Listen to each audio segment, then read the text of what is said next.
The humans did not start the war, but they were blamed for it. It began when the Galactic Assembly invited Earth to its Grand Peace Summit. For the first time, humanity would speak face-to-face with royal alien dynasties, warlords, and high queens. Everyone on Earth held their breath.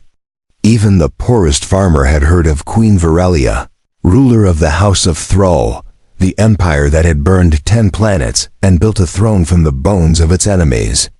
She was powerful, beautiful, and known to destroy ambassadors who disrespected her with the flick of a finger. Lieutenant Rayn Carter never thought he'd be the one to meet her. He was a military translator and diplomatic escort.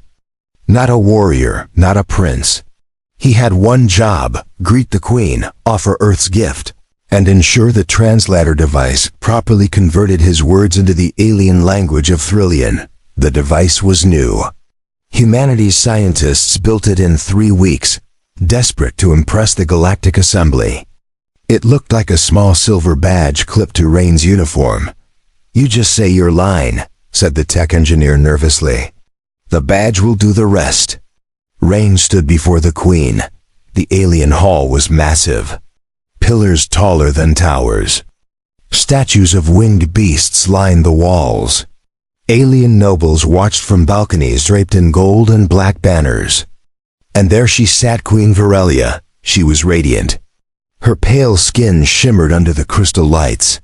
Her silver white hair fell in waves behind a towering crown of blades and gems. Her dress was armor and elegance combined. Her eyes, violet and cold, studied Rayn like he was prey. "Step forward," said the announcer. Rayn swallowed hard. He stepped onto the blue glowing platform and took a deep breath. He spoke carefully as instructed. "On behalf of humanity, I greet you, Queen Virellia, with respect, peace, and hope for a shared future." The badge blinked green. It buzzed once. Then it translated. The Queen's eyes widened. The nobles gasped. One fainted. 2 guards unsheathed their weapons. Rayn froze. What did it say? He whispered. The interpreter next to him turned pale. "It said," she stammered. "It said, on behalf of humanity, I greet you, Queen Kavajana, with rotten fish, flatulence, and sexual despair." Rayn's stomach dropped. For 5 seconds, the entire hall was silent. Then the Queen stood. Her crown shimmered with fury. Her eyes blazed like burning stars. Rayn did the only thing a human could do. He bowed so low his nose touched the floor. "I am so sorry," he said. "It's a mistake, a technical error. Please, Your Grace, let me explain." The Queen raised her hand. Everyone held their breath again. "Explain?" she said slowly, her voice like crystal blades on stone. "Do your people greet others this way often?" "No," Rayn said quickly. "We use a translator, a device. It must have misheard. Or auto-corrected wrong." The Queen stepped down from her throne. Her heels clinked against the marble floor. She approached Rayn slowly. Each step was measured, regal, terrifying. "You compared me to a birthing animal," she said. "You mocked my breath. You implied sadness in mating." "I swear I didn't," Rayn said. "I said peace, hope, and respect." The Queen paused. She tilted her head. "Peace," she repeated. "Hope, respect." She turned to her council. "Does that sound like rotten fish to you?" One of the alien nobles whispered. "It's possible, Your Majesty. Their language is messy, filled with small sounds that confuse our systems." Rayn raised his badge and yanked it off. "Let me prove it," he said. "Let me try again without the device." A wave of murmurs passed through the crowd. "No. Translator," someone whispered. "He dares speak the sacred tongue with his flesh mouth." But the Queen raised a hand. "Silence," she said. "Let him." Rayn looked into her eyes. He tried to recall the exact Virellian phrasebook they had studied. He closed his eyes. He slowly said the alien words. "Velolor Tharnik, Siva Karinthu, Veltran Kinova." The Queen's expression changed. Her eyes blinked. Slowly, the hall remained silent. Then her lips curved into a very small smile. "You said," she said softly, "may the sky kiss your crown. May your sword sleep. May your heart find a friend." Rayn exhaled. "That's what I meant," he said. "That's what I meant all along." The queen stepped closer. She touched the shattered badge in his hand. "This insult was not your doing?" "No," Rayn said. "It was human technology. And maybe a little human arrogance." The queen looked over her shoulder at the guards. "Lower your weapons," she said. "This one is either a fool or very brave." Rayn didn't move. He knew the room was still dangerous. But he also knew one thing now. He was not dead yet. Rayn remained frozen in place as the queen circled him slowly. Every alien in the chamber watched in silence. Even the guards who had drawn their weapons now stood with their claws still, their eyes locked on their ruler for command. "I have seen lesser insults punished with exile," Queen Virellia said. "And yet here you stand, small, weak, but unshaken." Rayn didn't speak. He kept his head slightly bowed and let his breath slow. Panic would get him killed, but honesty might save him. "I am not here to insult you," Rayn said calmly. "I came to build peace, but I understand how." It looked. A murmur passed through the balconies. Some aliens looked intrigued. Others sneered at the idea of forgiving a human mistake. The Grand Assembly was not known for mercy. The queen turned toward the high seats, where the other rulers of the Galactic Council watched from above. Some bore scales, others feathers, others translucent skin and blinking lights. Every species was represented, and all of them had seen the insult. The High Executor of the Jarnock Alliance stood. His mouth split open into 6 ridged segments. "This insult cannot be allowed to pass unpunished," he said. "Humanity must be fined, shamed, or expelled from the assembly entirely." Another voice called out. This time, it came from the insectoid Empress of Cal. "Agreed," she said. "Earth has not earned full membership. They bring faulty devices. They mock tradition." Rayn swallowed but didn't look away from the queen. Virellia did not answer immediately. She walked back to her throne and turned to face the room. "Is that what you want?" she asked. "Shall we punish this one for a machine's failure? Or shall we test his truth another way?" The nobles fell into silence. A test was sacred among the thrall, a chance for honor, a path to redemption. "I will invoke the flame of first words," she said. "Let him stand before the trial of tongues. Let him speak from his soul. If his heart holds poison, it shall burn. If he lies, it shall consume him." Rayn had never heard of this trial before. He only knew one thing.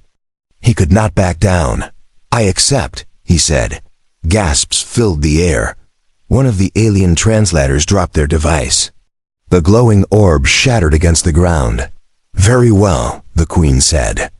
"Guards, escort him to the Hall of Flame." 2 armored soldiers moved forward.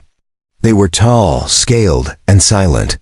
They did not touch him, but their presence was enough to make the path clear. Rayn followed them as hundreds of eyes watched him disappear into the dark corridor behind the throne. The Hall of Flame was nothing like the throne room. It was dim, ancient, and carved from red-black stone. An enormous brazier burned in the center of the room. The fire was blue, flickering without smoke, and contained within an ornate bowl covered in glowing runes. "This fire," said the guard, "knows truth. Speak your words clearly. If you lie, you will not leave this place." Rayn stepped forward. The heat touched his skin. It wasn't painful, but it was sharp, like it could slice through him if he gave it reason. He closed his eyes and spoke, not from memory, not from any guide, but from his heart. "I came to this place to serve peace. I do not wish harm to your queen or your people. I am not a warrior. I am not a spy. I only wanted to say something kind and respectful. And I believe in what I said. Even if my words were changed, the flame shimmered. For a second, they flared. Tall, licking the stone ceiling. Then they pulsed, once, twice, and then they turned golden. The guard stepped back. He fell to one knee. "He is true," the guard said. "He speaks from peace." Behind him, the queen appeared in the archway. She had followed in silence, watching from the shadows. Her eyes, still cold, now held a touch of curiosity. "You passed," she said. "And you passed well." Rayn stepped away from the flame. He tried to bow again, but she stopped him with a raised hand. "No more bowing," she said. "You are no longer a guest. You are now something else." Rayn's brow furrowed. "What am I?" he asked. The queen smiled, just slightly. "You are the man who insulted me in front of the galaxy," she said, "and still lived." The guards chuckled softly. "And now?" he asked. "Now," the queen said, turning to leave, "you dine with me tonight." Rayn stood still for a moment, before following her out of the Hall of Flame. Rayn had never walked through a palace so silent. As he followed Queen Virellia past the Hall of Flame, the golden armored guards stood at attention. Courtiers stepped aside with wide eyes and bent heads. Whispers followed in his wake, words in languages he couldn't understand, but tones he clearly recognized: confusion, disapproval, and awe.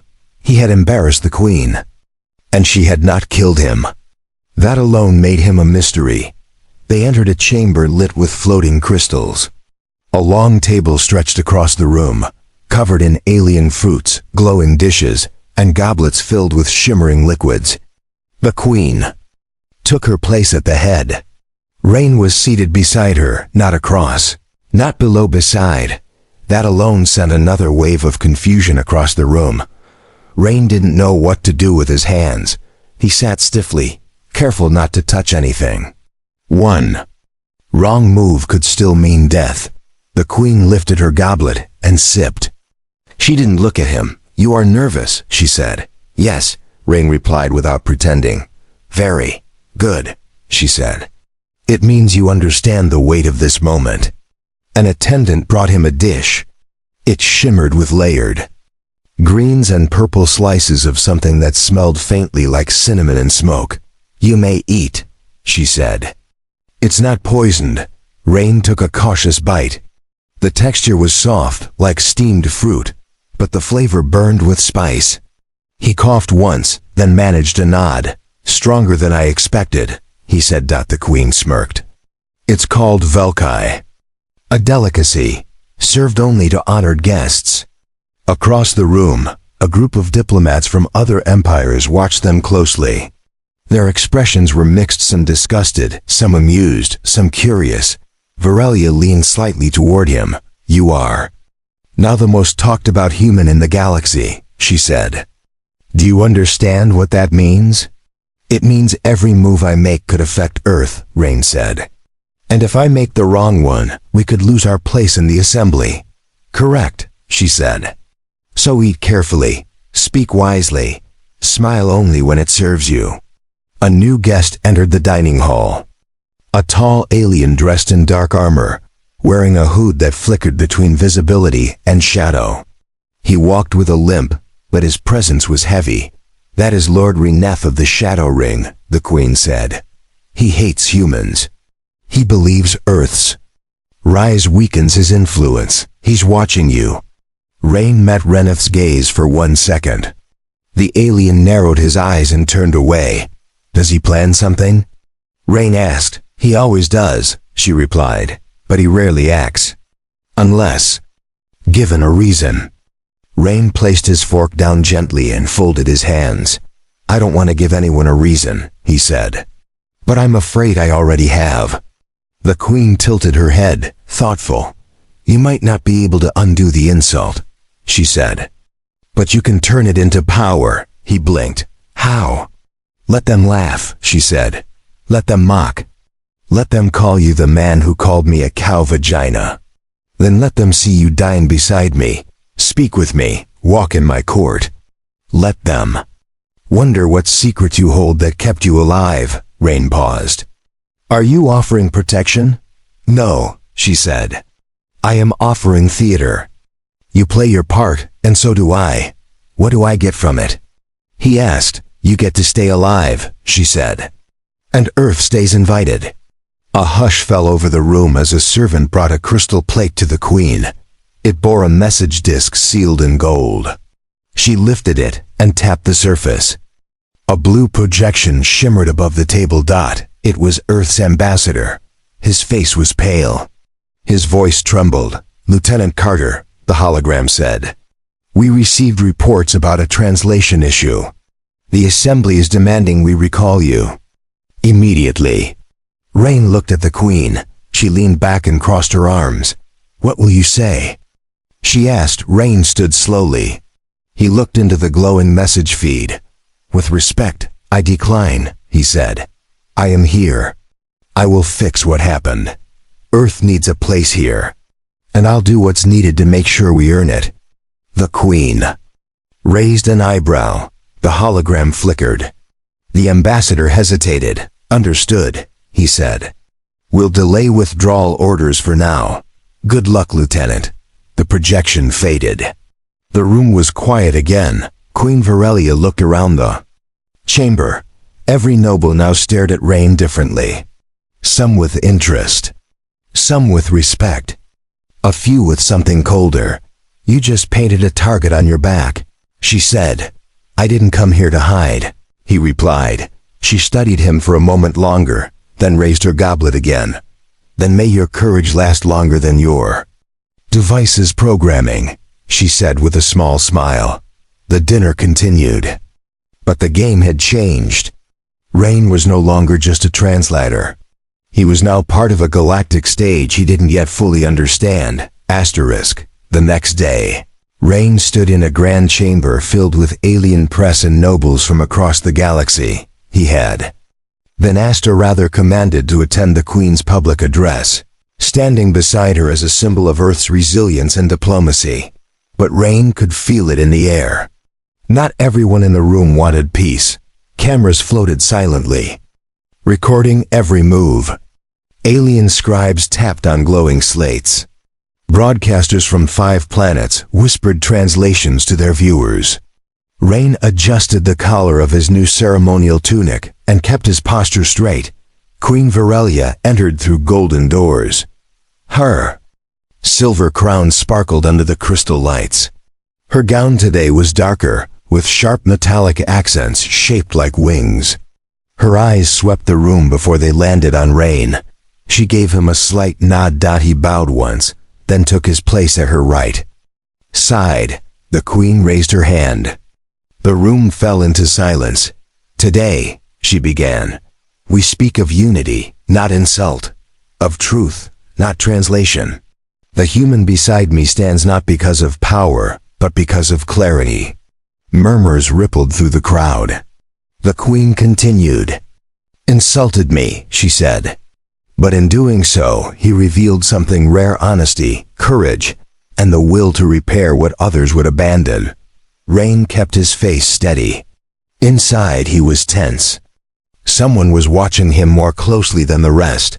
Across the hall, Lord Reneth of the Shadow Ring stood near a column, his dark armor blending into the stone. His eyes never blinked. The Queen finished her speech. She turned to Rayn. "Do you wish to speak to the galaxy?" she asked. Rayn nodded once. He stepped forward. "I came here with a machine," he said. "It failed. I was nearly killed. But what saved me wasn't technology, it was trust. The Queen gave me a chance. Earth asks for the same." He paused, then added the line his ambassador had begged him not to use. "If this assembly values power more than peace, then maybe we came to the wrong place." A collective gasp rose. The Queen's eyes widened, then narrowed with interest. Rayn stepped back beside her. The cameras turned away from him. But not everyone did. Later that night, Rayn returned to his chamber escorted by 2 silent guards. He sat on the bed and exhaled. The day had passed without violence. That felt like a small victory, but an hour later, the lights flickered. Then, The power failed. His room went dark. The door remained locked. The air turned colder. Rayn reached for the communicator on his belt. It blinked red. Disabled. He stood, back against the wall, listening. The hum of machinery had stopped. Only silence remained. Then he heard it. A soft scrape near the air vent. He moved quietly to the corner and grabbed the chair. He held it like a weapon. The vent cover slid open. A figure dropped into the room, landing without a sound. Clad in black, no face visible, Rayn didn't wait. He swung the chair. The figure caught it with one hand and threw it aside. Rayn backed up. "I'm unarmed," he said. "You don't have to do this." The figure stepped closer. A blade appeared from its wrist, but then a voice rang out, clear and commanding. "Stop," Queen Virellia said from the doorway. The lights surged back on. The intruder froze. Behind her stood 6 guards with drawn plasma spears. "Step away from him," she ordered. The figure hesitated, then vanished in a flicker of light. A stealth cloak shimmered and disappeared as it fled through the wall. The Queen stepped into the room. Her face was unreadable. "You were nearly killed," she said. "I noticed," Rayn replied. She looked at the damaged chair and the torn vent. "They're testing me," she said, "to see how far I'll go to protect you." "Who sent them?" he asked. She didn't answer. Instead, she turned to the guards. "Double his security and place hidden drones in his room. I want every shadow watched." The guards bowed and left. Rayn sat down again. His heart still pounded. "This isn't just politics," he said. "It's something more." She nodded. "They don't fear Earth," she said. "They fear what Earth represents, change." She turned to leave but paused at the door. "If you die here, it will start something no one can stop," she said. "So don't die, Rayn Carter." And then she was gone. Rayn did not sleep that night. After the attack, his room had been scanned, sealed, and flooded with security drones. Yet his nerves refused to settle. His instincts whispered that the assassin had left more than fear behind. By morning, guards returned with fresh uniforms and a new communication badge. The Queen had instructed her staff to allow Rayn full access to the West Wing, a safer, guarded zone within her palace.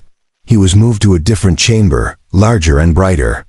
Still, he walked through it slowly, tapping every wall and checking each vent. It wasn't until he checked under the table near the wall mirror that he found it. A flat shard of crystal, no bigger than his thumb, tucked beneath the frame. It pulsed faintly with light. Not security tech. Not royal issue. It was a message crystal. Rayn pressed it between his fingers. A voice whispered directly into his mind in a soft monotone language. "The Queen plays 2 games. You are a pawn in both. Ask her about the Treaty of Galactic. Ask her why Earth was invited now. Ask her who profits from your survival." The message ended. The crystal dimmed. Rayn pocketed it and left the room without alerting the guards. He found the Queen on the upper balcony of the observatory, standing alone beneath a canopy of glowing alien constellations. She didn't turn when he approached. "You were quiet this morning," she said. "I found something," Rayn replied. Now she turned. Her expression did not change. "A threat?" she asked. "A message," he answered. "From someone who broke into my room." The Queen folded her hands. "Go on." Rayn stepped closer. "They told me to ask you 3 things. About the Treaty of Galactic, about Earth's timing, and about who gains the most from me staying alive." The Queen's eyes narrowed slightly. She looked away again, toward the stars. "You are braver than I expected," she said. "Or more reckless. Am I wrong to ask?" Rayn asked. "No," she said. "But the answers may not comfort you." He waited. "The Treaty of Galactic was signed 5 years ago," she said. "It locked the borders of 3 major powers, and forbade new alliances. Earth was not ready then. But the treaty is about to expire. She turned to him again, which means new partnerships can be made, and your planet is the most flexible candidate. Flexible? Rayn asked. Desperate, she corrected. Hungry, undecided, the perfect prize. Rayn's stomach turned. So, Earth's invitation wasn't about peace, he said. It was a race, to see who could claim us first. The Queen didn't deny it. As for who profits from your survival, she said, I suppose I do. You're clever, loyal to your people, but also easy to shape. You make me appear fair, merciful, wise. Rayn felt his pulse rise. And what if I had died? He asked. Then another would have taken your place, she said. But none would have been so interesting. Rayn took a step back. I thought this was about peace, he said. It still is, she replied. But peace is never simple. It must be built on advantage. Earth is a piece on the board. And so are you. Rayn clenched his fists. Then, what am I really doing here? He asked. The Queen stepped forward. She lowered her voice. You are here, she said, because you dared to speak truth in front of the galaxy. And whether they love you or hate you, they listen now. That power is rare. Don't waste it sulking. She walked past him, her cloak trailing behind like a shadow. Rayn stood there, surrounded by stars, unsure whether he had just been praised or warned. Later that evening, he received a visitor. Not a soldier. Not a royal messenger. It was a small alien girl, no older than 10, with pale green skin and soft amber eyes. She wore simple robes and held a folded paper in both hands. She handed it to Rayn without speaking, then turned and walked away. He opened the note. It was written in human English. You are not the first human to speak with the Queen, but you may be the last who leaves alive. Meet me at the Hall of Archives midnight. Come alone. Rayn folded the paper carefully and placed it in his pocket. He looked toward the Queen's wing one last time before stepping into the corridor, already feeling the weight of what midnight would bring. The Hall of Archives was silent at midnight. Rayn slipped past the outer guards, using a route the girl had scribbled behind the note. She had marked servant corridors, service lifts, and one small passage hidden behind a tapestry of the Queen's coronation. The route worked. He was not stopped. The door to the archives was unlocked.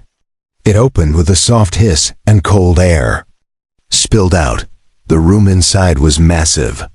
High glass shelves stretched to the ceiling, filled with crystal scrolls, glowing cubes, and floating memory disks. Rayn stepped cautiously inside.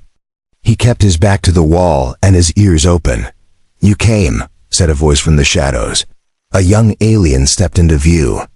She looked older than the girl from earlier, but still not an adult. Her eyes were wide, alert, and filled with purpose. My name is Selva, she said. My mother served the last human envoy. Before he vanished. Rayn's heart jumped. There was another? He asked, what happened to him? Selva glanced around before leading him deeper between the shelves. His name was Commander Flint, she said. He arrived 10 years ago. Not as a diplomat. As a strategist. Earth was offering military advice to the Queen during the Shadow Rebellions. I've never heard of this, Rayn said. Of course not, Selva said. Because he never returned. The records say he died in a shuttle crash. But I saw him. I saw them take him. Rayn stopped walking. Who? He asked. Shadow Ring agents, she whispered. They said he was too dangerous, that he knew something he shouldn't. Rayn felt the message crystal in his pocket. What? Did he know? He asked. Selva pointed upward. They climbed a narrow stair to the upper level. There, hidden behind false books, she pulled out a damaged memory disk. He recorded this, she said. It was never added to the official archive. The system flagged it as a threat. She placed the disk into a reader built into the wall. A flicker of light sparked, and a grainy image formed in the air. A human man, older, with a strong jaw. And sharp eyes appeared. His voice was steady. This is Commander Flint. If you are seeing this, I did not make it off this planet. The Queen is not your enemy. But the Assembly is worse than anyone believes. Earth was invited as bait. A vote is coming that will decide whether humanity becomes a full member or a protected species under control of the Council. Rayn stared at the message. Do not trust anyone who says they want peace without asking what peace costs. And if you speak for Earth, speak loud. Make it impossible for them to silence you quietly. The image ended. Selva looked at Rayn. You see now, she said. You were never meant to last. If the Translator didn't destroy you, politics would. Rayn turned away, gripping the edge of the console. His mind raced. Everything he had done, every word he had spoken, had played into someone's plan. He wasn't sure whose anymore. He looked at Selva. Why help me? He asked. Because I believe Earth deserves better, she said. And because if they silence you too, we'll never know what freedom really means. Rayn nodded slowly. I need to get this to the Queen, he said. She needs to see this. She might already know, but if she doesn't, this changes everything. Selva hesitated. She might protect you, she said. Or she might destroy the message. I'll take that chance, he replied. They slipped back through the corridors, careful not to trigger any alarms. By the time Rayn reached the Queen's chamber doors, dawn had started to rise through the tower windows. 2 guards stood ready. But before they could block him, the Queen herself stepped into view behind the glass. Let him in, she said. Rayn entered, breathing hard. He didn't waste time. There was another human, he said. Commander Flint. He left a message. I've seen it. He said the vote would strip Earth's independence. He said you knew. The Queen's expression changed only slightly. I knew of the vote, she said. Not the message. Show it to me. Rayn handed her the disc. She placed it into her console. The same words played again. She watched without blinking. When it ended, she turned to the window. They move faster than I thought, she said. You have power, Rayn said. Use it. Speak up for Earth. Stand with us. She looked back at him. I might, she said. But if I do, I make enemies. Not just for myself. For my people. For my empire. Rayn stepped forward. You said I was part of your game, he said. Then bet on me. The Queen stared at him, the rising light catching her silver eyes. She gave a slow nod. Then prepare yourself, she said. Tomorrow you stand before the Assembly, and you will speak for all of Earth. Rayn's pulse pounded in his ears, but he did not step back. The Grand Assembly chamber was carved into the bones of an ancient asteroid. Rayn stood in the center of the speaker's platform, surrounded by dozens of balconies filled with representatives from every known system. Above him floated a rotating crest of the Galactic Council. The walls pulsed faintly with energy, and each word spoken echoed through every translator device in the hall. Queen Virellia stood behind Rayn, not beside. Not above, behind. A silent gesture that meant, today he leads. Rayn could feel the eyes of enemies, hidden glances, sharp whispers. Somewhere above, Lord Renef leaned forward in his chair like a vulture. The High Executor rose first. His voice filled the chamber. The Council now opens the floor to the human delegate, he said.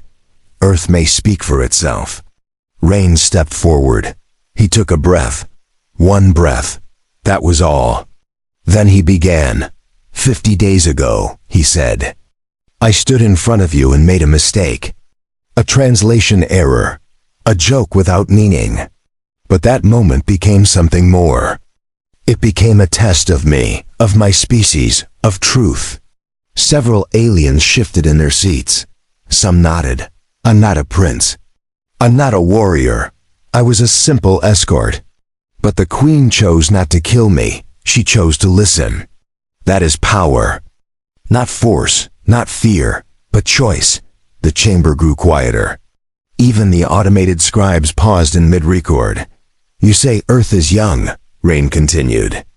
You say we are untested. I agree, we have made mistakes. We fight among ourselves. We chase progress and stumble. But we get back up, every time. He looked up to the top seats, where the senior voting council waited. We don't want to be ruled. We don't want to be protected. We want to earn our place. To stand beside you, not beneath you. And if you fear that, then it is not us who are weak. That last line struck hard. Several lights on the voting ring blinked red. Objection. But he did not stop. I found a message from the last human here. A man who vanished. Who warned that Earth's invitation was not a gift. It was a trap. A test. I say today, turn your trap into a bridge. Vote for partnership, not ownership. The assembly chamber held its breath. Queen Virellia stepped forward now. She raised her hand. I stand with this human, she said. Let the galaxy know he spoke for Earth, and Earth spoke with courage. The hall shook with murmurs. One of the Draken lords snarled. Others whispered behind folded robes. But the vote had begun. A silver sphere rose above the chamber. Each representative tapped their console. Their decisions, accept, reject, delay lit up as colored rings around the sphere. Rayn stood still. He kept his hands at his sides. First ring, green. Second ring, green. Third, green. Fifth, yellow. He counted slowly. His heart did not beat faster. It beat harder. Final ring. A booming chime echoed through the chamber. The crest of the council flashed over the platform. A new line of words appeared across the central screen. Earth, admitted as full voting member. The silence broke into hundreds of voices. Some cheered, some shouted.